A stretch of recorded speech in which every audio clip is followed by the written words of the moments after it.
A essencialidade é um conceito relativo, porém nós encontraríamos um núcleo comum naquilo que a cidadania entende que é fundamental para assegurar os bens da vida. Nós poderíamos pensar em água, comunicações, em transporte coletivo, em saneamento básico, em saúde, em educação.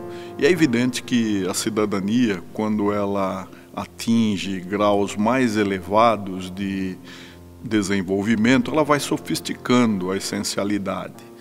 Mas nós podemos aferir, de certa forma, o que a sociedade considera essencial se verificarmos qual é a litigância mais intensificada nesses tempos de extrema judicialização. Os serviços públicos, eles têm por características serem essenciais. O que quer dizer isso? Quer dizer que eles são contínuos, eles não podem ser paralisados, eles têm que oferecer segurança e têm que oferecer eficiência naquilo que diz respeito ao próprio tipo de serviço. Por exemplo, fornecimento de água, de energia elétrica, os transportes públicos, a segurança pública e assim por diante. A eficiência tem relação direta com aquilo que a gente chama de qualidade, não é? Quer dizer, o serviço público é eficiente quando funciona. Se nós temos, por exemplo, um serviço de energia elétrica que toda hora cai, corta, ou serviço de telefonia ou de água que não chega, ele não é eficiente. A legislação fala que os serviços têm que ser eficientes. E é claro que o Estado busca essa eficiência. Nem sempre consegue, mas o Estado busca. Então a eficiência é uma determinação legal para o serviço público em geral. Bom, os princípios que incidem sobre a administração pública, que estão no artigo 37 da Constituição, não é? Legalidade, impessoalidade, publicidade, moralidade e eficiência, evidentemente eles também incidem sobre as delegações, as concessões, não é?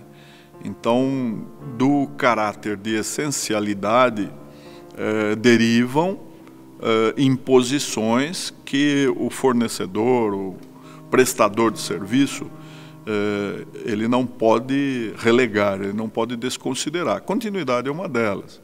Hoje, no Brasil, esses serviços são oferecidos, em alguns casos, diretamente pelo Estado, em outros casos, privatizados, como for no sistema de privatização. Eles não deixam de ser essenciais por causa da privatização. As empresas que recebem a concessão, elas devem seguir todo o padrão que está no sistema constitucional de oferecer as qualidades do serviço. Nós poderíamos tirar um parâmetro de que a cidadania aprendeu a fruir os seus direitos, está muito ciosa de que esses direitos são assegurados pela justiça e intensificou o demandismo. Então nós temos legiões de pessoas que se consideram mal atendidas pelas prestações estatais, em primeiro lugar, e, em segundo lugar, das concessionárias de serviços públicos. Isso dá uma boa noção do que o governo, a administração pública deve fazer para tornar a cidadania mais satisfeita.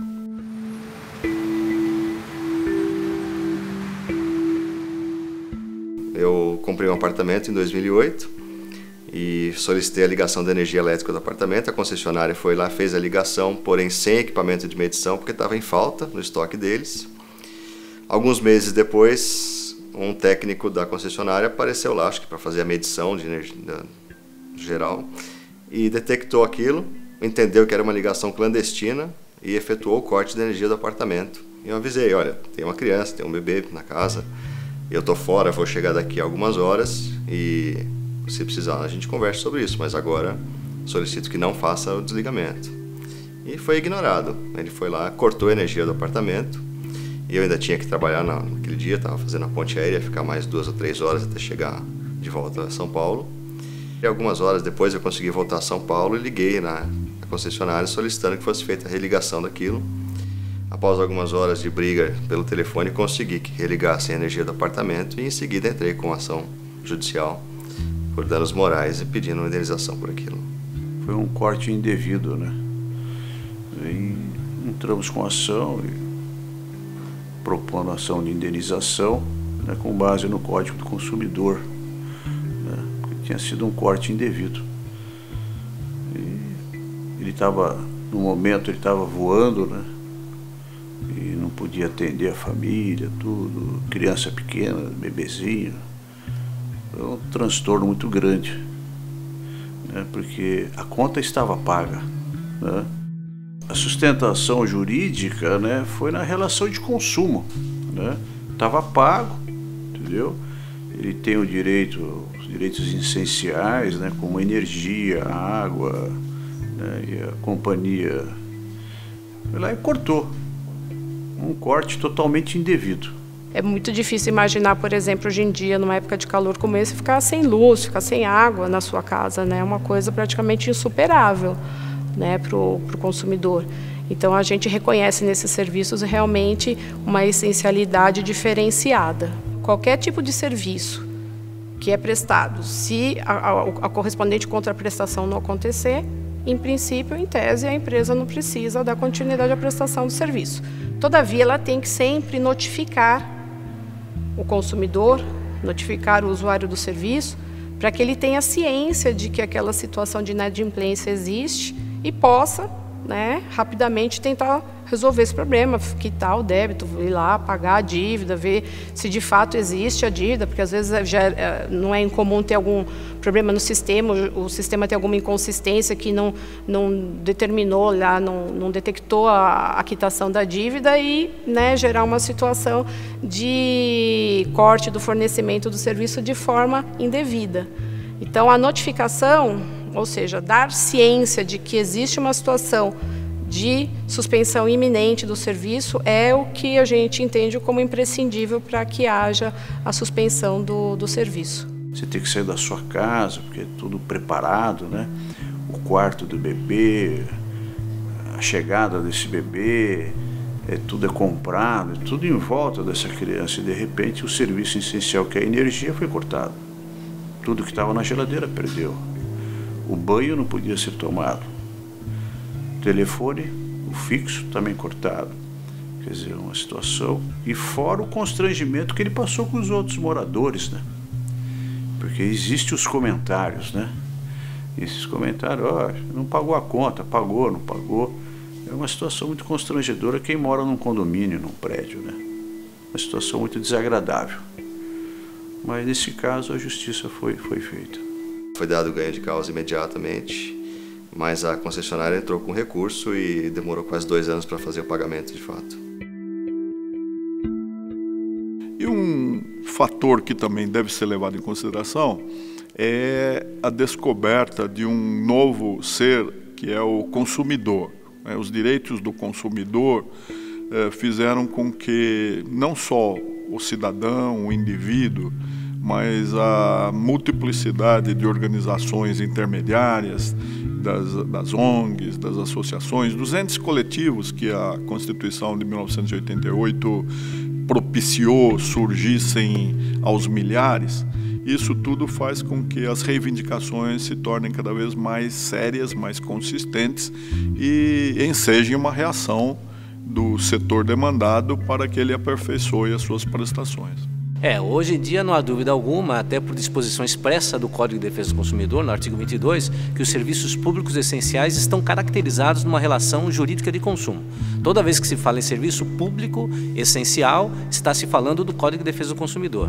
Qualquer situação que envolver um defeito, um dano, vai ser resolvida a partir do Código de Defesa do Consumidor.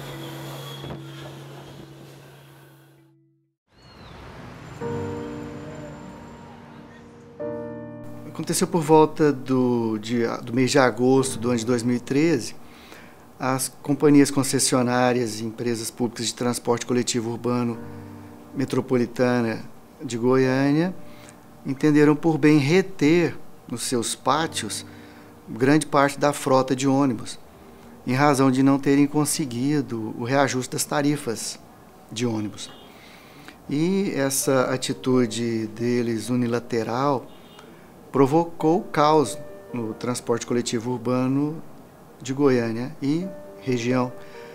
Até porque, como todos sabemos, esse transporte já era deficitário, já era deficiente, não conseguia atender a contento a população que faz uso do transporte coletivo. E, além disso, retirar vários ônibus de circulação deixou a situação caótica. Todos os dias, 2 vezes por dia. Um para ir para o trabalho e outro para voltar do trabalho. O transporte público de Goiânia está um fracasso. Lotado, tem vezes que a gente tem que esperar em torno de até 2 horas e meia no ponto de ônibus. Conforme o lugar, não tem nem lugar para estar esperando, coberto, tem que ficar ao relento mesmo, isso daí.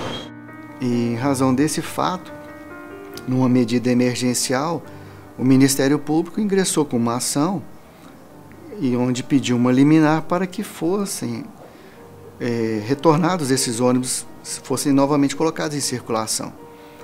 E prontamente o Poder Judiciário atendeu a esse pleito e concedeu a liminar, determinando que todas as companhias de transporte coletivo colocassem de volta seus ônibus, seus veículos na rua para atender esse transporte coletivo. E foi essa a síntese da nossa decisão. E essa decisão se embasou em planilhas que são elaboradas pela Companhia Metropolitana de Transporte Coletivo, que tem as informações acerca da quantidade de ônibus que são necessários estar circulando em um determinado momento pela cidade, as linhas de ônibus, os horários em que devem passar nos pontos de ônibus, e também para evitar que haja a superlotação desses ônibus.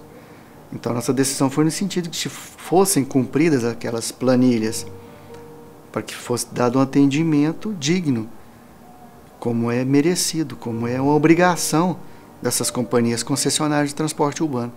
Então, esse foi o teor da nossa decisão, para que colocassem esses ônibus em circulação e atendessem bem o usuário de transporte coletivo. Tudo isso sob pena de uma multa por cada descumprimento, ou seja, por cada atraso, por cada ônibus superlotado. Foi colocado uma multa inicialmente de R$500 e posteriormente a multa passou a ser de R$5.000 por cada uma dessas infrações. Só que a fiscalização do cumprimento dessa decisão ficou a cargo da Companhia Metropolitana dos Transportes Coletivos. Tem dia que ele sai 4h15, o horário dele é 4h11. Ele sai 4h15, 4h30, tem vezes que não sai esse horário, só sai 5 horas e quando a gente entra no ônibus é aquela empurra, porque tem gente demais. Né? Eles querem aumentar a passagem, né? Se aumentasse e melhorasse a qualidade, né? Mas não melhora. Semana eu quase esqueci o braço. No outro dia eu estou sentindo a dor no braço, que eu lembro é porque na hora que eu fui entrar no ônibus, eu fui presa na porta do ônibus, que a pessoa queria entrar junto comigo. Cada um tem a sua cota de responsabilidades, a sua área de atuação. No caso do Poder Judiciário, ele não tem uma varinha de condão com a qual ele possa resolver situações caóticas. Tem que haver uma política pública que, já prevendo essas situações, já se antecipe. Por exemplo, sabe-se que a população está aumentando e que há necessidade do transporte público coletivo, então tem que haver a ampliação do número de veículos à disposição desse sistema para atender o usuário. Então, isso tudo são políticas públicas que devem ser tomadas com antecedência. Se o governo não toma essas providências e aí se instala um caos, ou por uma greve dos motoristas de ônibus ou cobradores, ou os próprios empresários retirem os ônibus de circulação, cada um pleiteando os seus interesses, e a população fica órfã e refém dessa situação, aí vem emergencialmente pedir a atuação do Poder Judiciário. E o Poder Judiciário age, profere as decisões, mas não existe mágica nenhuma aqui. Eu saio 3 horas de serviço, sabe que hora que eu chego lá em casa? 5 horas, 5h20. Não tem condições, né? Tá difícil.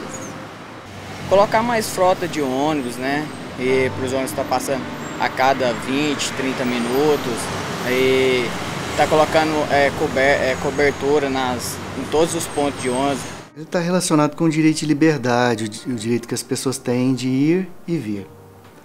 Então esse serviço é um serviço essencial, porque as pessoas têm o direito de ser transportadas, de irem aos locais onde elas necessitam, e com o crescimento das grandes e médias cidades fica impossível para uma pessoa que não tem um meio de transporte particular se locomover.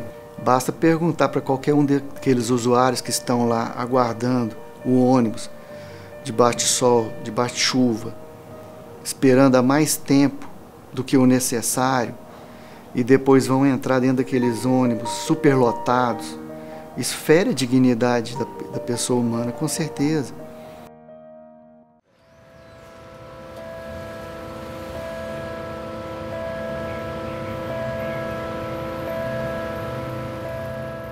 Nós somos uma instituição filantrópica, nós temos 72 anos de existência, nós somos hoje o maior hospital contratualizado ao Sistema Único de Saúde do estado de Mato Grosso, que é um estado bastante carente no que se refere à saúde, então nós somos referência em alta complexidade.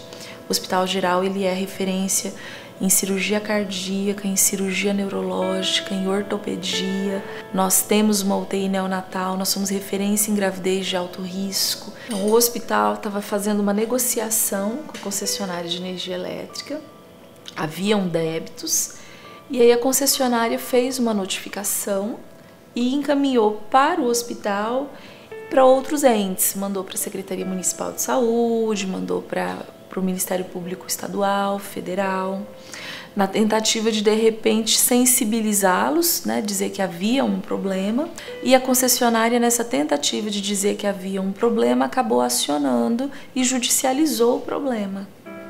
Houve a interposição de uma ação civil pública pelo Ministério Público, questionando-se o fato de o hospital ter a sua conta de energia cortada, né, seu fornecimento de energia cortado, em razão de débitos com a companhia concessionária. É porque o Ministério Público Federal se viu na obrigação de agir quando foi acionado, quando foi comunicado do fato, ele conseguiu fazer uma análise de que era um problema que poderia impactar mais do que a instituição, mas o impacto é populacional, porque hoje nós somos referência em alta complexidade no estado de Mato Grosso. Há basicamente dois princípios constitucionais que são de relevância nesse aspecto. O primeiro, que caracteriza o serviço de saúde como um serviço essencial à população e que, portanto, não pode ter o fornecimento do serviço interrompido. E o segundo é a própria caracterização do direito à saúde como um direito constitucional, em que não se subordina a nenhum outro aspecto além daquilo que é definido na Constituição. Ou seja, você não pode tolher o direito à saúde em razão de pagamentos de débitos. O serviço de saúde prestado por um hospital, ele já está interligado ao SUS, ao serviço, à rede pública de saúde, ou seja, esse serviço não pode ser interrompido. Para que esse serviço não seja interrompido, outro serviço, que é o de fornecimento de energia, também tem caráter e natureza jurídica de essencialidade e, portanto, juntando a impossibilidade de interrupção tanto do serviço hospitalar quanto do serviço de fornecimento de energia para o hospital, se garante o direito dos pacientes de terem o seu tratamento continuado naquela unidade de saúde.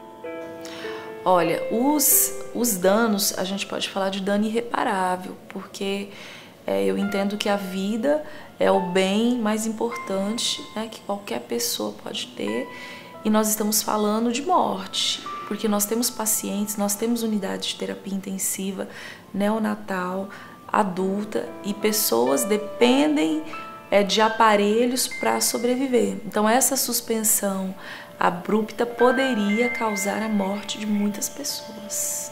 A concessionária de energia, no caso de energia elétrica, ela tem o direito de receber? Sim, mas existe um bem coletivo que está acima do seu direito material. Então existem formas de se cobrar sem causar um dano irreparável, que seria a suspensão. Então, o juiz que agiu nesse caso, eu achei que ele foi muito feliz quando ele conseguiu colocar o direito coletivo acima do individual. Efetivado o corte, obviamente que o hospital teria que parar de funcionar, até porque os hospitais dependem essencialmente de energia e água, quando também, em alguns aspectos, de telefonia também. Então, em unidades hospitalares, notadamente hospitais como este, em que foi beneficiário da decisão liminar, serviços de energia, água e telefonia são essenciais e, na sua ausência, a unidade hospitalar deve cessar o seu funcionamento. Então, este seria a consequência em concreto se mantida a interrupção da energia elétrica naquele hospital. Infelizmente existe uma polêmica doutrinária, em parte judicial também, no que diz respeito ao pagamento do preço do serviço público, não é? Os serviços públicos, parte deles são pagos pelo consumidor por tarifas, são preços públicos, a energia elétrica, a água, etc. O Código de Defesa do Consumidor expressamente diz que os serviços têm que ser contínuos, eles não podem ser interrompidos de modo algum, nem pela inadimplência. Mas aí surge uma polêmica, porque o consumidor não pagando, hoje, uma parte da doutrina, uma parte da jurisprudência entende que pode haver o corte. Eu penso que não, penso que o Código de Defesa do Consumidor, uma parte dos consumeristas, entendemos que o direito de crédito da companhia continua existindo, a companhia pode cobrar a dívida do consumidor, mas ela não pode fazer o corte pelo simples motivo da inadimplência, com uma única exceção, a exceção de que o consumidor deixe de pagar podendo fazer o pagamento. Então caberia então à companhia de energia elétrica demonstrar que o consumidor, podendo pagar, não fez e nesse caso pedir o corte. A liminar ela fala muito dos princípios, né, do direito do consumidor, e um dos princípios é a continuidade, a prestação de serviço. Ela necessariamente, nos casos dos serviços essenciais, é uma das características a continuidade. Então o juiz ele entendeu que quando existe a suspensão de um serviço essencial, existe a violação do direito do consumidor. E ele entendeu não só a instituição consumidora, mas todos aqueles que fazem uso dela.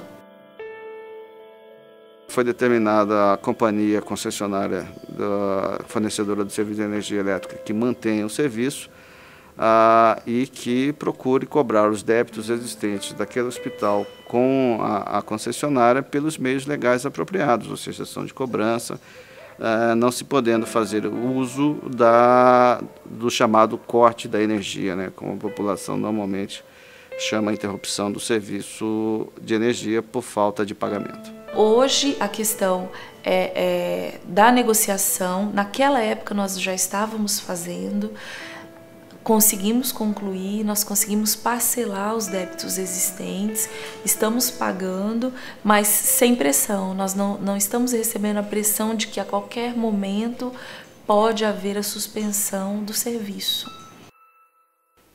Melhor seria que a cidadania resolvesse questões mais simples através de um protagonismo cidadão que prescindisse da justiça. Não é conveniente que o país prossiga nessa tendência de levar tudo à justiça. Então seria muito interessante que as prestadoras de serviço tivessem instâncias de composição administrativa e que depois de esgotada a possibilidade de resolução do problema, que em regra é simples, na esfera administrativa, só então se acionasse o judiciário. O que seria muito bom para o brasileiro, o consumidor brasileiro, é ele ser capaz de se organizar em associações. Nós temos no Brasil algumas associações que são, na verdade, heróicas, né? Como é o exemplo do IDEC de São Paulo, associações que estão aí muitos anos lutando pelo consumidor, mas existem muito poucos grupos de consumidores associados. Então me parece que se os consumidores se associassem, por exemplo, estudantes se associassem para defender os interesses de estudantes, donas de casa se associassem, consumidores de serviços públicos se associassem e fizessem reivindicações no âmbito político-administrativo, isso tornaria muito mais, digamos assim, eficaz a resposta do poder público em relação aos serviços públicos essenciais. Não deixar acontecer um problema para ir ao judiciário, porque o judiciário tem as suas características normais que nem sempre tem a velocidade que nós esperamos. Aos poucos o consumidor consegue descobrir quais são os seus direitos e tem lutado por isso. Bom, basta nós vermos as demandas que existem nos juizados especiais e nos PROCONs, nas reclamações que existem envolvendo o consumidor e os serviços públicos, não é? Então me parece que cada vez mais o exercício da cidadania que se faz hoje na sociedade capitalista é um exercício de cidadania de consumidor. Eu acho que cada vez mais, de fato, o consumidor está consciente dos seus direitos.